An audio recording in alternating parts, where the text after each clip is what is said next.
Good afternoon. My name is Jeff Mann. I teach in the Religious Studies department here at Susquehanna University, and it's my pleasure and privilege to be here talking to you today as our university commemorates and celebrates the life and legacy of Dr. Martin Luther King Jr. I'm going to be presenting a talk this afternoon that's been entitled Where Martin Luther King Surpassed His Namesake. So I'm going to be talking for a while. At the end of that, I will open up the floor to those of you who might have questions or comments or critiques, and I do hope that you will share your thoughts with me, and if you think I'm wrong about anything, I hope you'll tell me. That's how we make progress when we engage with each other, when we perceive difference. I was asked to notify everyone here that this event is being audio and video taped. However, I think they're only going to see me. However, if you rush the stage, then that may be captured on video.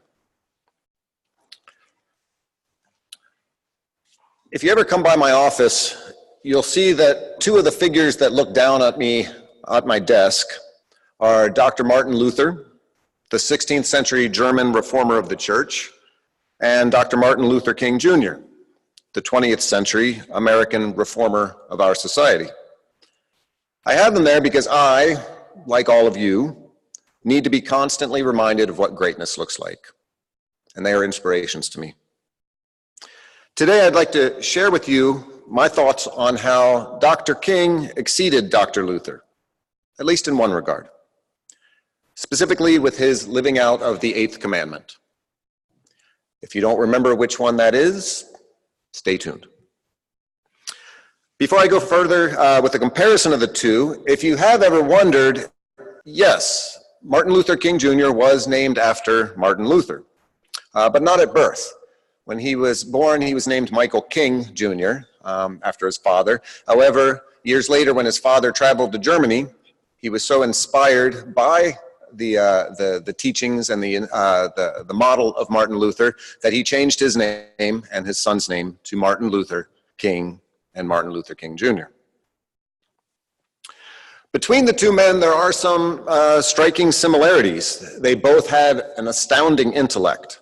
Both were men of conviction. Both of them were powerful preachers. They both had strong wives who fulfilled traditional wives' roles in their relationship. They both loved their children very much. Both men were deeply religious. Both were pastors and theologians. Both had serious character flaws as human beings.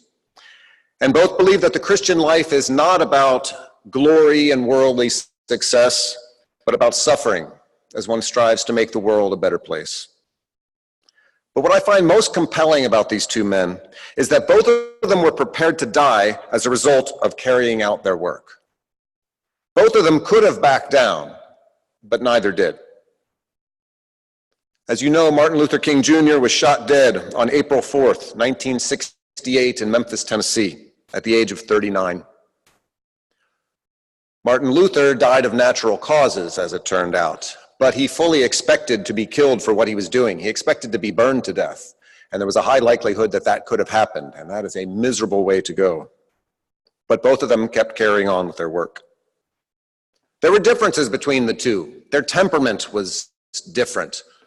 Dr. Luther was described as a wild boar. He was more confrontational and loud and disagreeable. Some of you may know someone like that. Dr. King always seems more measured to me. Their theology and their ethics were different. Dr. Luther was an adherent of just war theory. As you know, Dr. King was an adherent of nonviolence, but both of them hated war. But the big difference in my mind, and our focus here, was that Dr. King was better able to live out the Eighth Commandment than was Martin Luther. The Eighth Commandment reads, "Thou shalt not bear false witness against thy neighbor." Now, it was not that Luther was a liar. Quite the contrary, he was brutally honest.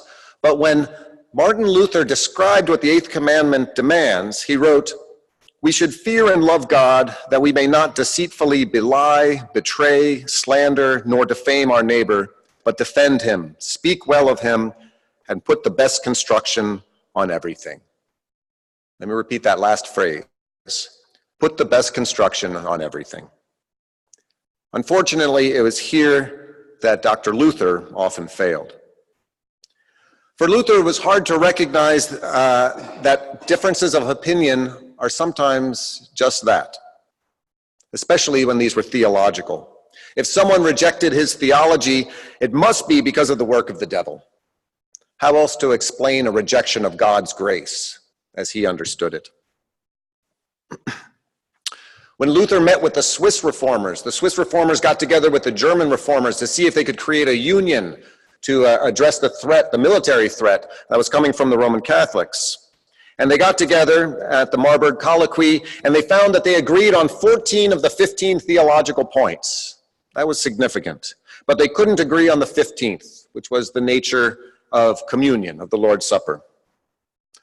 Instead of Luther saying, well, 14 out of 15 is pretty good, we do have this honest disagreement on the nature of communion, but we have a lot in common that we can build from, Luther rejected any form of union. And he said to his interlocutors, "We are not of the same spirit." And again with the Jews, which you may be more familiar with, and Luther's treatise on the Jews and their lies, Luther concluded that the Jews were unforgivable for their rejection of the gospel. Early in his career, Luther had very positive things to say about the Jews. And the fact that they hadn't converted to Christianity was understandable because the Catholics had screwed up all of the theology. No wonder they had rejected it. And the Catholics had treated the Jews poorly. But now, when they heard the true gospel, then they would accept Christ, he believed. But when they didn't, Luther decided they're just being stubborn, they're hard-headed, they've been tricked by the devil. And so their rejection of the gospel, their different religious belief, was evidence of their stubbornness, of their evil, of demonic possession.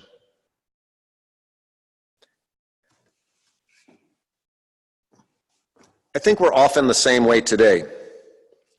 If someone disagrees with us on something important, some political matter, some ethical matter, how often do we conclude it must be because they are stubborn? It must be because they are bad. It must be because they're stupid. We don't put the best construction on everything. We assume that there is a flaw with that other person. I think this is especially true on social media as you see it.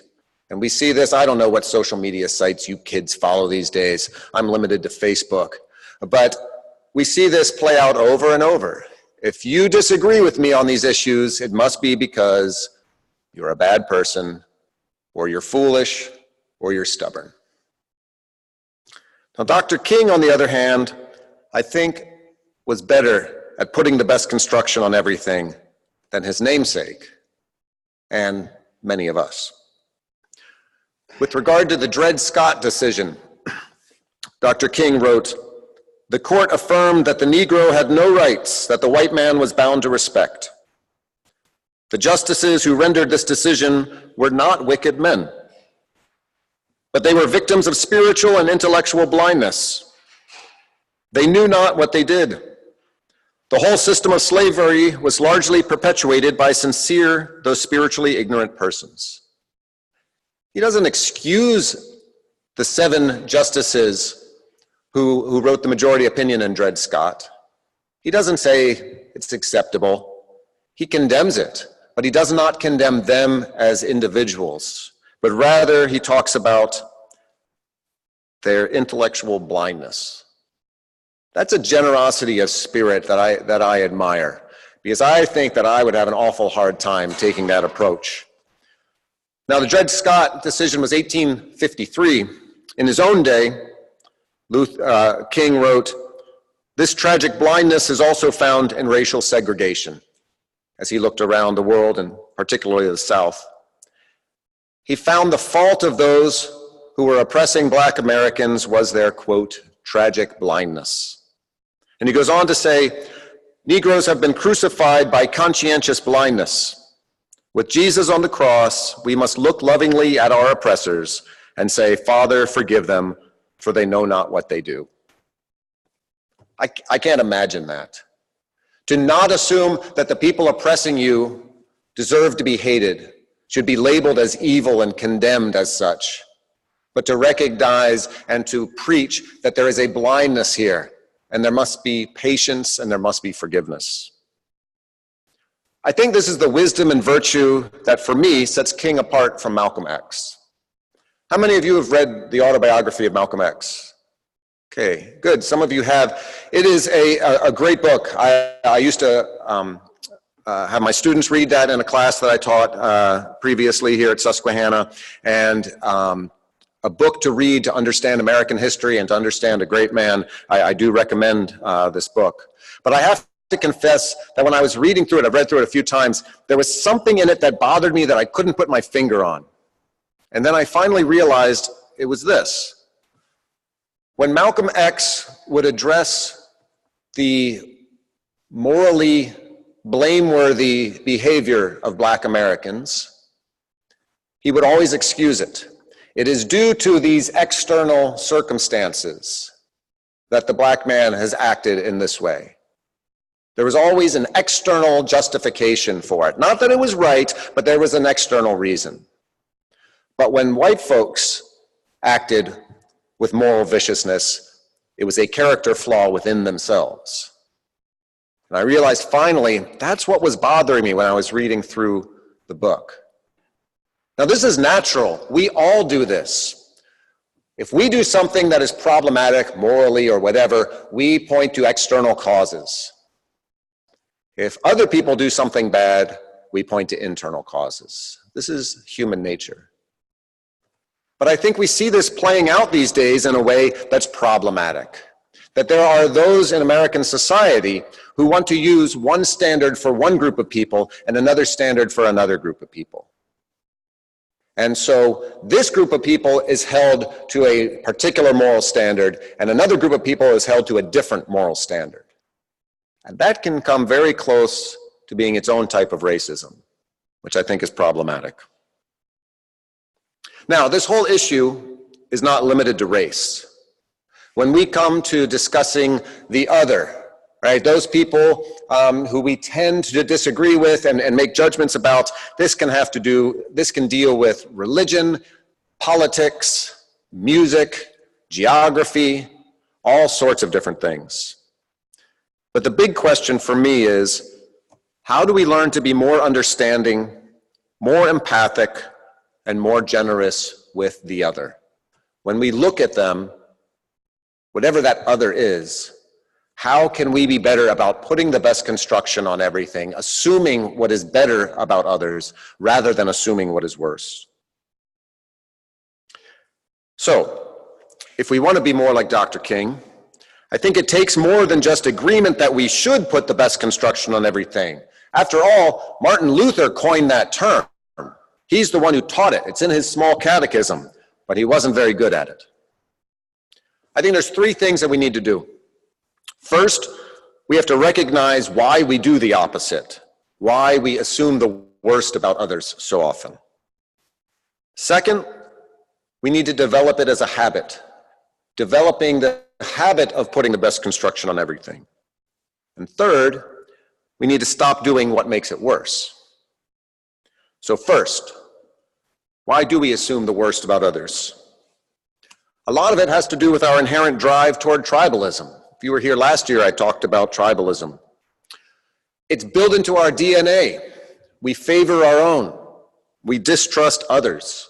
And we really hate others, or we really hate those who side with the other against us. Why is this?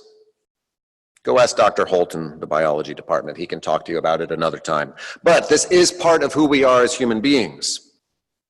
And then what do? We surround ourselves with people who are like us. And then confirmation bias kicks in. And so you've probably learned about this in some of your classes. We look at the evidence and we pick the evidence that supports our ideas and condemns the ideas of others. And we can find that evidence if we really want to, and we can cherry pick it pretty well. And now there's something going on that makes it matters even worse. When I was young, there were only a few news outlets. So everyone watched the same news. It was relatively balanced. Today, everyone goes to their own preferred news outlets.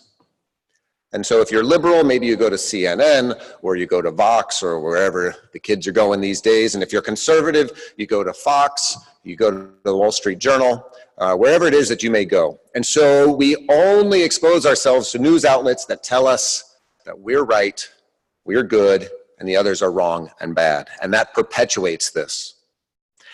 And now there's something going on in the last few years, which makes this even worse. It's not just us going to the news outlets. The news outlets are identifying us, right? They know your politics. And so they send you articles and memes and videos that are going to resonate with the beliefs that you already have. And this just makes it worse and worse. So we have to be aware of this. I'm not sure how we change it, but we have to be aware of it. Second, how can we develop the habit of assuming what is better about other people? I've actually come up with a trick recently, and it actually works pretty well for me. I'm guessing that you are like me, and that sometimes you look at a person, you don't know anything about that person, but right off the bat, you don't like them. It might be their color, it might be their clothes, it might be because they're poor, it might be because they're rich, it might be because they're wearing a MAGA hat, it might be because they're dressed like a tree-hugging hippie, right? It could be all sorts of things. It could be because they're beautiful or they're ugly. They're too thin, they're too fat. And so there are these things, and I assume that you are like me, that you look at someone and you're just like, I just don't like that person. And I find myself doing this, and you probably find yourself doing it, and you know it's not fair, but you feel it anyway. And so what I do is when I have that experience, I was just recently traveling, and I was thinking about it in the airport as I would see different people, and I'd have different reactions to them. Is if I looked at someone and I had a negative impression of them for whatever unjustified reason, I would think about how they reminded me of someone who I knew who was similar to them in that regard, who I did like and respect. If I thought about it, I could come up with someone. After all, I have friends on the left and the right and the center. I got friends of every skin tone. I've got friends from all sorts of different religions. And so if I think about it, I can think maybe that person is just like Sally. I actually don't know anyone named Sally, but you get the point. And it works. Now, maybe that person is a horrible person, but I can start off assuming what is better about that person. And that works really well for me. And it catches some of my negative bias towards people for whatever reason. Now, I can do this better than most of you. Why? Because I'm older than most of you. I've been around, I figured this out and it was depressing, but I've been around for more than twice as long as most of you. Which means I've met a lot more people. I've had the chance to meet so many more people in my life that I have a larger I was going to say Rolodex, but that might not be helpful. I have a larger listserv, I don't know. I have a larger number of pictures of folks in my head that I can draw from. And so that's to my benefit. So don't worry, you'll get there. But that helps me stop putting the worst construction on my assumptions about people when I first meet them. It's only one aspect of all of this, but I think it's an important one, at least for me. So the third thing, we need to stop doing what makes it worse. We need to stop doing what encourages more suspicion and dislike of the other. And how do we do that? We bring more people together. We bring different people together and have them get to know one another. I'm not going to say that that's going to solve all of our problems, but I think it moves us in a very important and helpful direction. The more different types of people that you meet and get to know, the better you can play this game that I was just describing. The more you realize, oh yeah, there are people on that side of the coin who are great people. And there's some awful people on my side of the coin. But you have to get to know more different types of people. We have a habit of segregating ourselves, and to a certain degree that's normal and natural. We want to spend time with people that we enjoy, and we enjoy people who are similar to us. So it's not surprising that people are going to spend more time with those who are similar to themselves. That's fine, right? We have social groups based on interest and political interest and such. That's fine. But when it comes to the point of us segregating ourselves, when we see it crossing that line, we have to rein that in. We have to make sure that we are not segregating ourselves from the people in our communities. We also have to be careful that we can identify when others are segregating us. So the SU Democrats and the SU Republicans, two different groups, right? They differ. And they spend more time probably with their own respective groups than with each other. That's fine. But they have a long history at Susquehanna of working together, of coordinating activities. And they're often friends with each other. Might be because they have the common ground that many are political science majors. But this helps overcome the idea that the people on the other side of the aisle are evil or stupid or stubborn.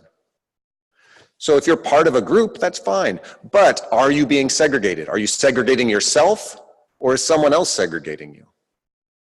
Now, where is that line between wanting to spend more time with people you enjoy and segregation? That's a gray area. But it is something that we all need to monitor, I think. So as students, faculty, and administration here at Susquehanna, check on this continuously.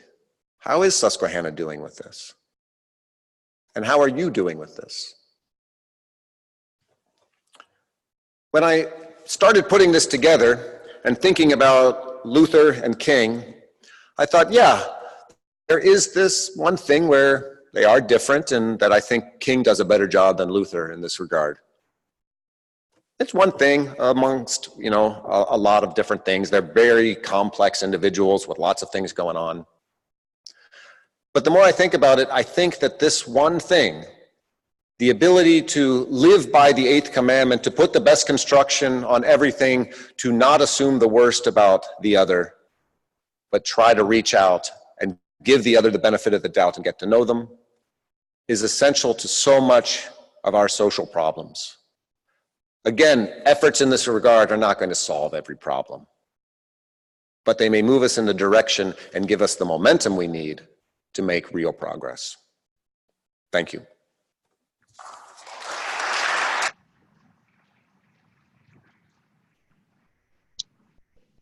So as I mentioned before, oh wow, that didn't take long at all. Some of you are probably really pleased I didn't use up that whole 65 minutes. But as I mentioned before, I'd love to hear from any of you who have some comments, questions. If you disagree, if you want to challenge me on everything, those of you who know me know that I appreciate that. Yes, sir. Obviously, there are times and contexts that are quite different. Luther and Martin Luther King Jr. Was there something you believe in Dr. King's growing up, his background, his training, that might have caused him, as you believe, to surpass his namesake? That's a good question. If you couldn't hear that, the question was, Luther and King had very different context and in terms of the time and place in which they grew up, but also their own personal experiences. Was there anything in the upbringing of King that might explain this? I haven't thought about it before, but let me give you my initial reaction. King, this is remarkable to me, but King was growing up in a time of a great deal of racial discrimination and abuse and segregation.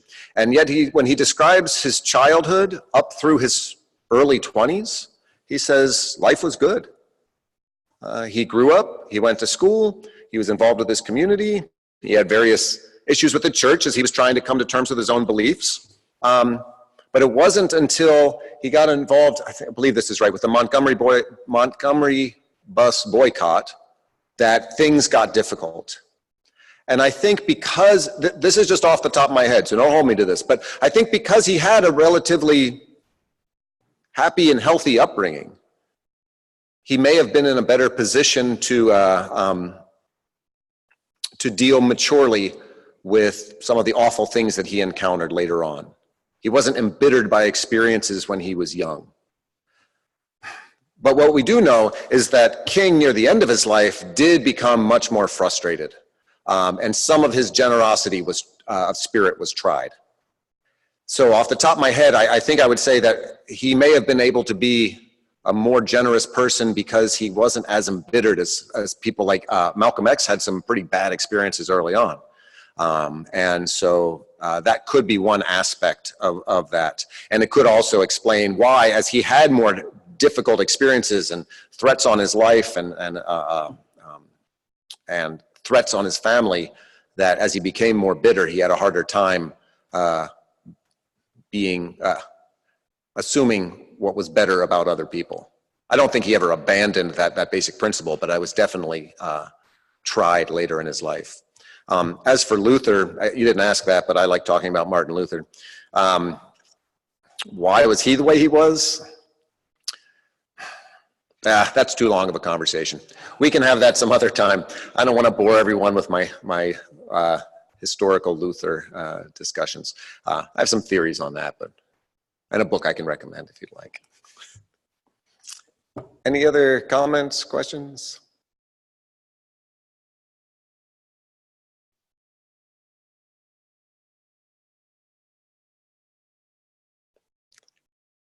I wonder how many of the students here are thinking, if no one raises their hand, we get to go. And if I do raise my hand, all the other students will hate and despise me.